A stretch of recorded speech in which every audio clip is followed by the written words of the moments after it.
मध्य पूर्व की जंग के नए चैप्टर को लेकर आज होगा आपके सामने बड़ा खुलासा। आज पूरी दुनिया की नजर बैरूत की तरफ है। बैरूत एक ऐसे देश की राजधानी है जो दुनिया से लगभग अनजान ही है, लेकिन अब एक ऐलान के बाद दुनिया बैरूत को गूगल में खोज रही है। ये पता लगा रही है कि आज शाम बैरूत से कैसे महायुद्ध की शुरुआत होने जा रही है। बैरूत की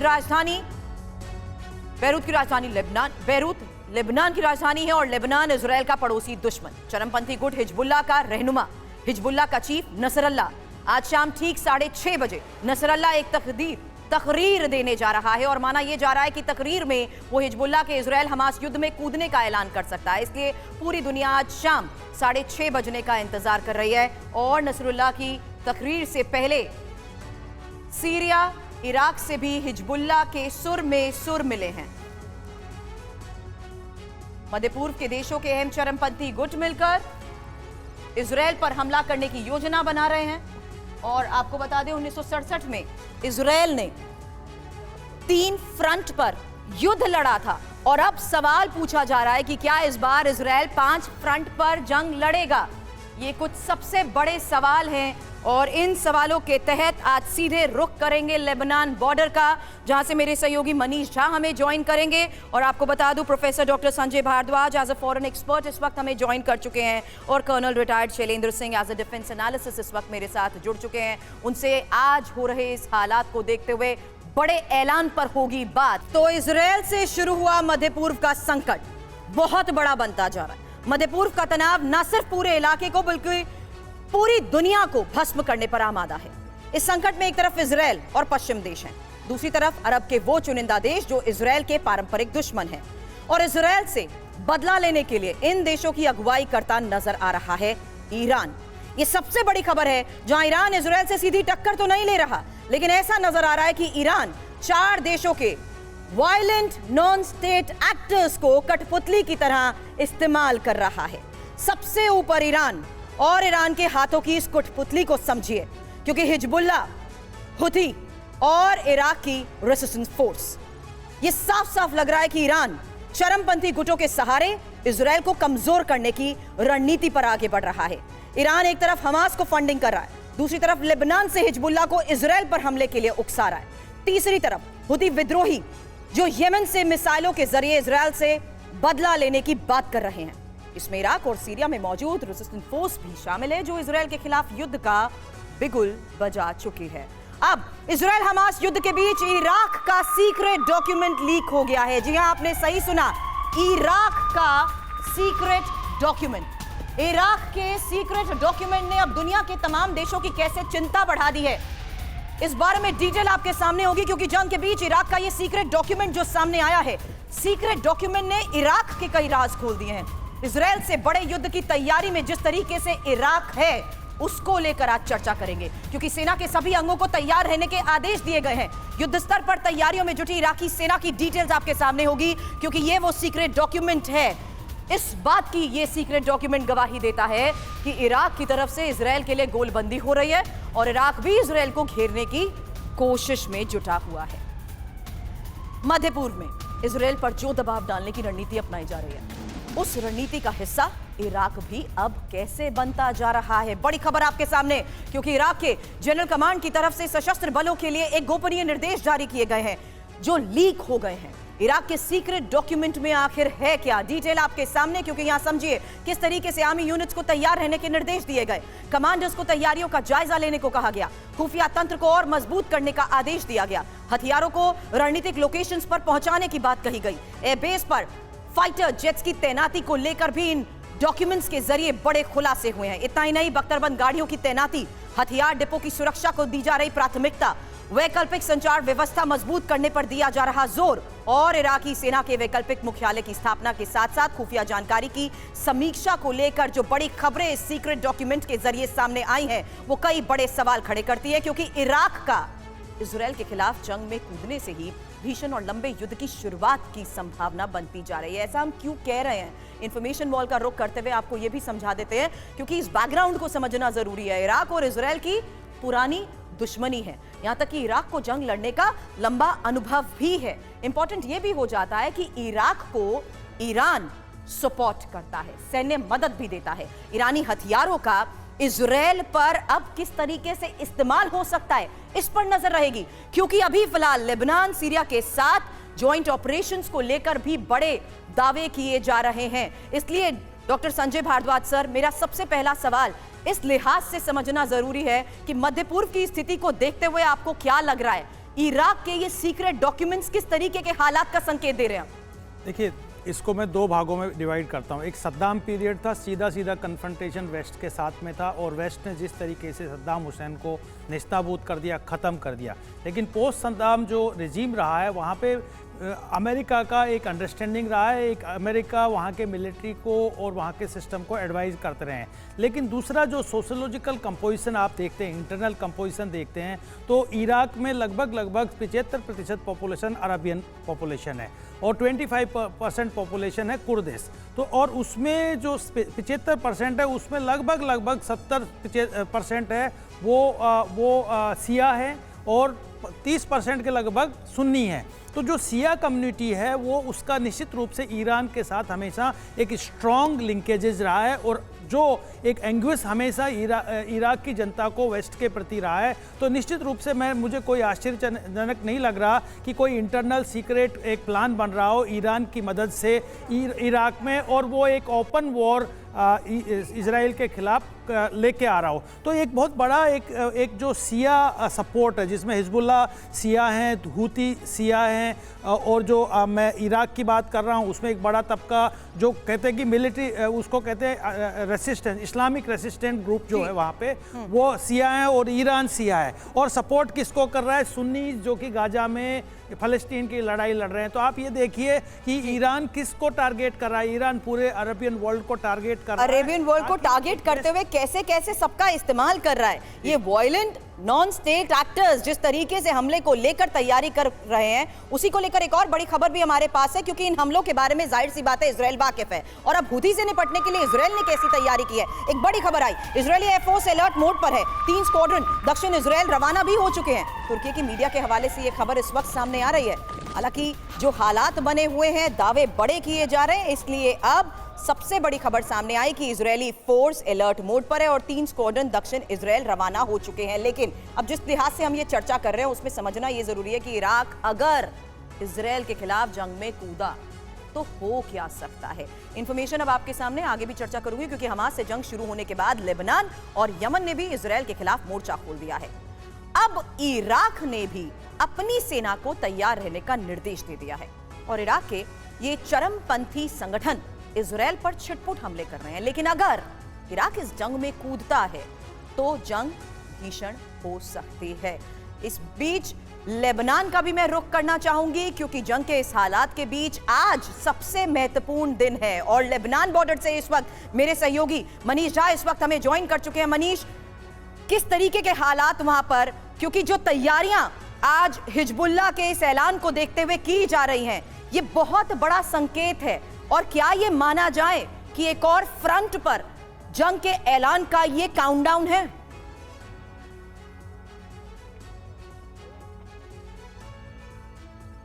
बिल्कुल सुरभि, देखिए इस वक्त हम लोग लेबनान बॉर्डर पर किरियात सिमोना की जगह में हैं, जहां से हिजबुल्लाह का पोस्ट महज 1 किलोमीटर की दूरी पर है। और यहां इस वक्त हम आपको दिखा रहे हैं उन जगह को जहां पर कि हिजबुल्लाह ने ठिकाना रॉकेट से हमले किए थे। इस वक्त आप देखिए हिजबुल्लाह के पोस्ट से महज 1 किलोमीटर दूर किरियात सिमोना का वो इलाका जहां पर आप देखिए कि कारें किस तरह से जली हुई है, किस तरह से रॉकेट के हमले से घर, दुकान, लाइब्रेरी सब कुछ यहाँ पर ध्वस्त हो गया है, क्षतिग्रस्त हुआ है, जल गया है, खाक हो चुका है। और हम इस वक्त दिखा रहे हैं और ये देखिए ये वो जगह है जहाँ पर कि बड़ा सा क्रेटर बना हुआ है, गड्ढा बना हुआ है। इसका मतलब है कि यहीं पर आकर वो रॉकेट गिरा था, जिसके बाद ये कार धू करके जल गई, जो इस वक्त आप यहाँ पर देख रहे हैं। इसके अलावा घर, दुकान और लाइब्रेरी, इन सब की हालत को आप यहाँ पर देख लीजिए। ये ज़्यादा दूर नहीं है, यहाँ से हिजबुल्लाह का पोस्ट केवल 1 किलोमीटर दूरी पर है। इस पूरे इलाके को हालांकि खाली करा लिया गया है, ज़्यादातर लोग यहाँ से सुरक्षित ठिकानों में हैं, लेकिन अभी भी इस जगह की आप स्थिति को देखिए। यहाँ आसपास जो मौजूद लोग हैं, जिनके घर जले, जिनकी दुकानें जली, जिनकी कारें जली, वो सब इस वक्त यहाँ पर पहुँचे हुए हैं। लेकिन निश्चित तौर पर देखिए अगले 2 घंटे के बाद जिस वक्त हिजबुल्लाह चीफ स्पीच देंगे, उसके बाद इस इलाके में तनाव और अधिक बढ़ेगा। अभी तो बस आप कहिए कि लगातार जो पिछले कई दिनों से हिजबुल्लाह की तरफ से जो हमले हो रहे थे, उसका सबसे बड़ा सबूत यही है कि इस वक्त जहाँ पर मैं खड़ा हूँ, जिस जगह पर उनको मैं दिखा रहा हूँ, देखिए इस वक्त इजराइल की इस धरती पर हिजबुल्लाह चीफ के संबोधन से ठीक पहले जो कोहराम मचा हुआ है, उसके बाद आगे क्या होगा जब नसरुल्लाह कोई ऐलान करेगा तो उसकी बिल्कुल। क्या हकीकत होगी वो भी हम आप। लेकिन इस वक्त जो आप देख रहे हैं वो लेबनान बॉर्डर के जहां हिजबुल्लाह हो मनीष, या मैं आपके फिर पास हिजबुल्लाह जल्द के वापस समर्थन आती में हूँ क्योंकि आगे होगा क्या इस पर सबकी नजर है। और शैलेंद्र सर, मैं चाहूंगी कि इस बारे में आप भी जरा हमें समझाएं कि इजराइल के खिलाफ मोर्चेबंदी की जहां तक हम बात कर रहे हैं उसमें हमास, लेबनान, यमन को लेकर हम जिक्र करते थे, लेकिन आज इराक के ये सीक्रेट डॉक्यूमेंट्स किस तरीके से रणनीति के तहत आपको लग रहा है ये आगे बढ़ते हुए इजराइल का घेराव करते हुए नजर आए? देखिए, इराक अगर किसी भी तरह से इस जंग में शामिल होगा तो मुझे नहीं लगता वो ग्राउंड फोर्सेस के द्वारा हो सकता है, क्योंकि ऐसा कहीं कोई उसका लिंक डायरेक्टली इजराइल टेरिटरी से नहीं है, तो फिजिकली उसको अपने आप आना पॉसिबल नहीं है। जहाँ तक बात है कि वो क्यों इन्वॉल्व होगा, क्यों नहीं होगा, उसका सबसे बड़ा रीज़न ये है, मैं कहता हूँ शिया सुन्नी आप आपस में लड़ भिड़ जाएँ, मर जाएँ, उससे दुनिया को कोई फ़र्क नहीं पड़ने वाला, लेकिन आप शियाज़ के नाम पर इन कंट्रीज़ को ब्लैकमेल कर पाते हैं इमोशनली, जो कि मेरे हिसाब से इस्लाम की इंसल्ट है। आप लोग गलत तरीके से काम कर रहे हैं। बट फिर भी क्योंकि इराक में 4 यूएस बेसिस भी हैं, आपको ये ध्यान रखना चाहिए। सो जब आप बात करते हैं तैयारी का, this is called as ceremonial blackmail, कि यस ईरान, अगर शियाज़ की बात आ गई हम साथ हैं। और ईरान का एम भी यही है कि आप पहले इस्लाम के नाम पर कंट्रीज़ को यूनाइट करिए, क्योंकि अभी भी इस्लामिक कंट्रीज़ में कुछ समझदार कंट्री हैं जो ये मानती हैं कि हम पैलेस्टीनियंस का सपोर्ट कर सकते हैं, हमास का नहीं कर सकते, जो सबसे बड़ी बात है। हिजबुल्लाह का नहीं कर सकते, वो भी एक बड़ी बात है। लेकिन अगर हम बात करें जो अभी सिचुएशन है जी। इराक इस तरह की एडवाइजरी जरूर जारी कर सकता है, क्योंकि उसकी 70 to 80% जनता को ये बिल्कुल मंजूर नहीं है। They are so anti US कि किसी भी लिमिट तक वो जा सकते हैं। बिल्कुल सही कहा आपने सर, लेकिन आगे और भी इंपॉर्टेंट इंफॉर्मेशन है इस लिहाज से समझना कि अब किस तरीके से आज होने वाले ऐलान पर नजर रखी जा रही है। जंग के इन हालात के बीच हिजबुल्लाह चीफ नसरल्लाह पर आज दुनिया की नजर। जब भारत में शाम के 6:30 बज रहे होंगे तब लेबनान में दिन के 3 बज रहे होंगे। जुम्मे की नमाज के ठीक बाद नसरल्लाह एक तकरीर करेगा। इस तकरीर में हजारों लोग शामिल होंगे। इसमें शामिल होंगे सशस्त्र हिजबुल्लाह के लड़ाके। अनुमान लगाया जा रहा है कि नसरल्लाह की आज की बातों पर दुनिया का नया वर्ल्ड ऑर्डर तय हो सकता है। नसरल्लाह आज बैरूत से युद्ध का ऐलान कर सकता है। वो इजराइल के खिलाफ ठीक वैसे ही युद्ध का ऐलान कर सकता है जैसा 2006 में हुआ था। अगर नसरल्लाह ने आज युद्ध का ऐलान किया तो नतीजे विस्फोटक हो सकते हैं, क्योंकि इजराइल हमास से युद्ध लड़ रहा है, हिजबुल्लाह भी युद्ध में कूदा है, तो इजराइल को अपनी रक्षा के लिए बड़े स्तर पर प्रहार करने का मौका भी मिल जाएगा, जिससे मिडिल ईस्ट की स्थिरता पर गंभीर असर पड़ सकता है। और इजराइल के खिलाफ हिजबुल्लाह का जंगी ऐलान, जहां बड़ी खबर यह है कि हिजबुल्लाह की इजराइल पर हमले की तैयारी भी पूरी हो चुकी है और आज हमले की रणनीति का खुलासा नसरल्लाह करेगा। आपको बता दें, शाम को ही हिजबुल्लाह चीफ नसरल्लाह जंगी ऐलान कर सकता है, इस बात की संभावना बनी हुई है। हिजबुल्लाह का ऐलान, अगली दुनिया फिलिस्तीन की। ये संभावनाएं आखिर क्यों बनी हुई है? क्योंकि नसरल्लाह के भाषण का जो इंतजार किया जा रहा है उसको देखते हुए 3 बड़ी संभावनाओं पर सबसे पहले नजर, क्योंकि इजराइल से युद्ध का ऐलान हो सकता है, मिसाइल से हमले के आदेश दिए जा सकते हैं, और महत्वपूर्ण यह भी है कि हमास को हथियार देने की घोषणा भी अब की जा सकती है। और इस हालात के बीच इन घोषणाओं और इन संभावनाओं पर सीधे बात करूंगी मेरे सहयोगी मनीष झा इस वक्त हमारे साथ हैं। मनीष, इन संभावनाओं को देखते हुए वहां के हालात बयां करिए।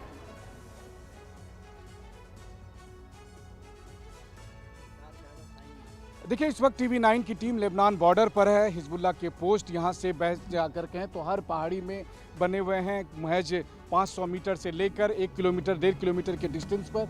और हम जिस जगह पर हैं यहाँ पर खुद हम लगातार आपको दिखा रहे हैं कि देखिए किस तरीके से हिजबुल्लाह इन इलाकों पर अभी तक हमले कर रहा है। लेकिन जैसे ही हिजबुल्लाह चीफ नसरुल्लाह का स्पीच होगा, अगर वो युद्ध का ऐलान करते हैं तो फिर आप समझिए ये पूरा इलाका जो इस वक्त अभी ही रेस्ट्रिक्टेड जोन है, ये पूरा युद्ध क्षेत्र में तब्दील हो जाएगा। और इजराइल भी इस बात को मानता है कि हिजबुल्लाह की ताकत क्या है। इजराइल भी इस बात को मानता है कि अगर इस वक्त इजराइल को हिजबुल्लाह से लड़ना पड़ा तो वैसी स्थिति में हमास के खिलाफ जो ऑपरेशन है, कि 2006 की जंग को आज भी लोग मानते हैं कि उसमें कौन जीता था कौन हारा था ये कहना मुश्किल है। किसको ज़्यादा, इजराइल को या हिजबुल्लाह को? क्योंकि हिजबुल्लाह के पास वो तमाम अत्याधुनिक मिसाइल जहां से इजराइल के तक पर हमला कर सकता है। इस वक्त तो हम 500 मीटर की दूरी पर है, लेकिन हिजबुल्लाह के पास 500 किलोमीटर तक की दूरी पर हमला करने वाले मिसाइल मौजूद हैं। तो वैसी स्थिति में आज का स्पीच जो हिजबुल्लाह चीफ नसरुल्लाह का स्पीच होगा, उसको लेकर इजराइल भी बड़ी कड़ी नज़र रखे हुए है। हालांकि इजराइल का कहना यह है कि अगर हिजबुल्लाह ने यह दुस्साहस किया तो फिर लेबनान में तबाही आएगी, एक ऐसी तबाही जिसके बाद ना हिजबुल्लाह आज की बचेगा, तस्वीर तो ना आप दिखा लेबनान रहे का हैं, वो हिस्सा लेकिन बचेगा। एक्सपर्ट्स देखिए, के साथ मनीष पहले के हालात को हम समझने की कोशिश कर रहे हैं, क्योंकि 2006 में भी इजराइल और लेबनान युद्ध हुआ था। एक क्विक रिकैप हम आपके सामने रख देते हैं, क्योंकि ये जानकारियां इस आधार पर चर्चा के लिए इंपॉर्टेंट है, जहां हिजबुल्लाह ने इजराइल के 3 जवानों की हत्या की, 2 का अपहरण किया और हिजबुल्लाह ने इजरायली सीमा में रॉकेट भी दागे। यहां तक कि इजराइल ने जवाबी कार्रवाई की। 34 दिन तक ये युद्ध चला। 1200 लेबनानी, 158 इजरायली लोग मारे गए। 2006 के बाद दोनों पक्षों में सीमित तनाव को लेकर जिस तरीके से संजय जी बड़ी खबरें बनी रही हैं, आज आपको लगता है ये संभावना इसलिए भी और ज्यादा इसको बल मिल रहा है इस इतिहास को देखते हुए, और क्या ये मुमकिन है? देखिए, ये बात तो आप मान के चलिए कि ये ट्रेडिशनल राइवलरी है। अरब इजराइल जो कॉन्फ्लिक्ट था, या आप ये कई इजराइल फ़लस्तीन कॉन्फ्लिक्ट आज बोलते हैं, या आप बिल्कुल न्यूतन बताएंगे तो इजराइल हमास कॉन्फ्लिक्ट हो गया है अब।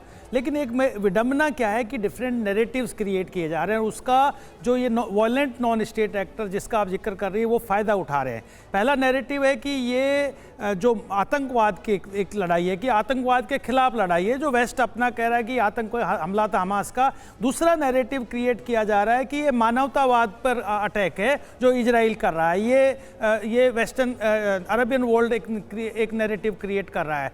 तीसरा जो नैरेटिव आ रहा है उसमें कि इस्लाम पर अटैक है ये पूरा, और ईरान, हिजबुल्लाह, IS, हूती, ये सब मोबिलाइज कर रहे हैं कि ये इस्लाम वर्सेस वेस्ट को इसको कन्वर्ट कर दिया जाए, हम लीड ले लें। चौथा जो सबसे बड़ा जो नैरेटिव है, जो होना चाहिए, जो एड्रेस होना चाहिए, कि जो फ़लस्तीनियन का कॉज है, जो एक कॉन्फ्लिक्ट है इजराइल और फ़लस्तीन के बीच में, एक 2 नेशन का, जो भारत भी उसका समर्थन करता आया है, तो उसको वो कॉज दबता हुआ जा रहा है। और असल में जो सबसे बड़ा मानवता को आज खतरा है, आतंकवाद, वो कहीं डाइल्यूट हो रहा है इस पूरे नैरेटिव्स में। तो इसको देखना होगा कि हम आतंकवाद के खिलाफ लड़ाई लड़ रहे हैं और उसको मानवता को बीच में लाके हम उस आतंकवाद की एक जो पूरी विश्व इसको झेल रहा है, भारत भी झेल रहा है, तो उस आतंकवाद को नेस्तनाबूद करना बहुत जरूरी है। अभी तक की पोस्टरिंग की गई है उसमें तो ऐसा लगता है कि आतंकवादी हमले को तो पूरी तरीके से रूल आउट कर दिया गया है। इसीलिए आज जब आप बात करते हैं और आप कहते हैं इसे वर्सेस इस्लाम कहा जा रहा है,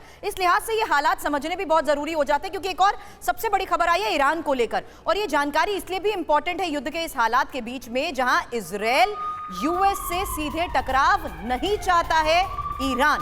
हमास और हिजबुल्लाह की गुप्त तरीके से मदद को लेकर तो बड़े दावे किए जा रहे हैं, लेकिन खुफिया तंत्र के हवाले से अमेरिकी मीडिया जो दावा कर रही है उस बारे में चर्चा करूंगी। और थोड़ी देर पहले शैलेंद्र सर, आपने भी यही बात साफ तौर पर कही थी कि अगर वो डायरेक्ट इस युद्ध में नहीं आने की बात करता है तो उसकी क्या वजह हो सकती है। उसी लिहाज से ये रणनीति पर भी आपसे सवाल करूंगी, क्योंकि इजराइल के खिलाफ ईरान की जो रणनीति है उस पर जरा नजर डालिए। अलग अलग देशों के चरमपंथी गुटों के जरिए इजराइल पर हमला, इजराइल को अलग अलग मोर्चे पर उलझाए रखने की यह रणनीति मानी जा सकती है। यहां तक कि सीमित युद्ध के जरिए इजराइल की सैन्य ताकत को कमजोर करना, पर्दे के पीछे रहकर दुश्मन अमेरिका के प्रभाव को कम करना, ये एक इंपॉर्टेंट स्ट्रैटेजिकल मूव भी माना जा रहा है। लेकिन इस बीच ये भी बता दूं कि आज रात ईरान पहुंच सकता है हमास चीफ इस्माइल हानिया। ये एक और सबसे बड़ी खबर आई है, कतर से ईरान पहुंच सकता है इस्माइल हानिया। इस्माइल हानिया हमास चीफ, उसकी मौजूदगी ईरान में, क्या मतलब है इसका? क्योंकि ईरान के नेताओं के साथ बातचीत को लेकर भी बड़ी खबर आ रही है और पश्चिम मीडिया इसके हवाले से क्या बड़े दावे कर रही है। इंफॉर्मेशन वॉल का रुख करते हुए आज होने वाली इस मुलाकात पर नजर, क्योंकि ये समझिए कि आखिर किस तरीके से युद्ध में सीधे क्यों नहीं उतर रहा है ईरान और चरमपंथी गुटों को आगे क्यों कर रहा है Iran. Shailendra sir, if you could please join me on the floor. यहां ये इंपॉर्टेंट हो चुका है, ईरान युद्ध में अगर उतरता है तो विश्व युद्ध जाहिर सी बात है और ज्यादा भड़क उठेगा। ये इंपॉर्टेंट एस्पेक्ट ये समझते हुए कि आखिर ईरान सीधे तौर पर युद्ध में शामिल क्यों नहीं हो रहा। दूसरी इंपॉर्टेंट बात, दुश्मन इजराइल को सबक सिखाना भी आसान हो जाएगा, क्योंकि आप चरमपंथी गुटों को आगे कर एक्शन ले रहे हैं। देखिए, 2 बातें शायद पूरी दुनिया गलत पढ़ रही है। ईरान अगर युद्ध में, अब तक क्या नहीं है ईरान युद्ध में? पहले तो मुझे ये बता दीजिए युद्ध होता क्या है। इज इट कि इजराइल वर्सेस हमास, और is it Israel versus Lebanon जहां पर हिजबुल्लाह लड़ रहा है, is it Israel versus Gaza पट्टी जहां पर हमास लड़ रहा है, इज इट एनीवेयर जो आप बोल रहे हैं, ये तो तीनों चारों जगहों पर। और बाय द वे इजराइल के यूएन रिप्रेजेंटेटिव ने यूनाइटेड नेशन में बोल भी दिया कि ये लड़ाई पैलेस्टीन के साथ नहीं है, हम तो आतंकवाद लड़ रहे हैं। अब ये लेकिन क्या ईरान इस ऐलान के बलबूते सीधे पश्चिम से लड़ने के लिए तैयार है? नहीं लड़ेगा, नहीं लड़ेगा, नहीं लड़ेगा। क्यों नहीं लड़ेगा? जब तक उसके पास उसका प्यादा है, चाहे वो हुती है चाहे वो कोई भी है, वो क्यों लड़ेगा?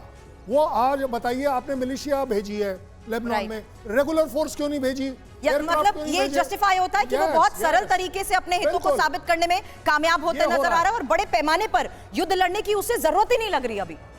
क्यों? क्योंकि वो सीधे पश्चिम से टकराव नहीं मोल लेना चाहता। युद्ध लड़ना नहीं चाह रहा एक बात है, लेकिन वो युद्ध को रोकना भी नहीं चाहता, क्योंकि उसके जो प्रॉक्सी प्लेयर्स हैं उनके द्वारा सक्सेसफुली लड़वा रहा है, उसका एम अचीव हो रहा है। हेट्रेड एक इस्लामिक कंट्रीज में पैदा हो रही है, इकट्ठे हो रहे हैं, कौन शिया कौन सुन्नी सेकंड स्टेज पर जा रही है। आप एक चूहे को देखो, पाकिस्तान जिसको कहते हैं, वो अपने 100 ग्राम का जो न्यूक्लियर वेपन है उसे उसने सडनली इस्लामिक बना दिया। देखिए कैसे वो मोटिवेट कर पा रहा है। अब अगर कल न्यूक्लियर देने की जरूरत पड़े, उसको बोलना यस पाकिस्तान आइए, अपना वो 10 ग्राम वाला दे जाइए, लिमिटेड अटैक करेंगे, छोटी सी डैमेज करेंगे, सेरेमोनियल डैमेज करेंगे, सो दैट यूएस अपना बड़ा वाला बॉम्ब लगा ले। सही कह रहे हैं सर, समझ गई मैं, सरल शब्दों में ही सही, लेकिन आपने बहुत बड़ी बात कह दी है। इसीलिए मैं इस टर्म का यूज हमेशा करती हूँ Sanjay ji, read between the lines. हालांकि इस बारे में चर्चा मैं आगे भी करूंगी, लेकिन इस बीच गाजा जंग में हमास घुटनों पर कैसे आया, एक और बड़ी खबर, क्योंकि आईडीएफ के रिटायर्ड मेजर ने TV9 पर इसको लेकर एक बड़ा खुलासा किया है। हमास ने बातचीत की पेशकश की है, वेकमेन की तरफ से किया गया यह दावा, एक बार फिर से सुनिए। TV9 पर इस बात को लेकर मेजर की तरफ, आईडीएफ के मेजर की तरफ से, रिटायर्ड मेजर की तरफ से किए गए खुलासे को लेकर यह खबर आई, जहां हमास ने बातचीत की पेशकश की है और बातचीत नहीं होगी, हमले जारी रहेंगे। Dan, also Hamas and others from Palestine have been saying that they want to talk, they want some kind of a negotiation to start, but Netanyahu is stalling it. So what is really happening? They oftentimes speak in two languages and two conflicting sentences. They floated that they want Hamas prisoners in exchange for these hostages. Hamas prisoners are terrorists who were captured committing acts of terror, many of them with blood on their hands. And there's no way to morally compare innocent civilians being held hostage who were kidnapped from their beds, including children under the age of 1, including elderly women and Holocaust survivors, with people who were caught committing acts of terror against Israel. So that's stuck on that right now. What needs to happen is Hamas leadership can fully surrender, can turn themselves into some kind of international tribunal, clear the Gaza Strip, and Israel will stop its counterattack immediately. So there is no way this stops before either Hamas surrenders completely or they are completely finished. I don't see a way around it unless it's for humanitarian reasons. This is under the leadership of Netanyahu. Does this make Netanyahu more powerful? Is there a division within? For this cause, yes, the Israeli community is one. But otherwise, does this make him more powerful or all powerful? How does this change the political equation for Netanyahu? It's very hard for me to see him coming out positively out of this event. It's clear that there were massive leadership failures across the board here in Israel, falling asleep on the job, so to speak, being consumed by domestic politics. And so a lot of political leaders and senior defense officials are going to have to answer to the public after this. But that's not something to discuss now. That's something to discuss the day after the Hamas threat is dealt with.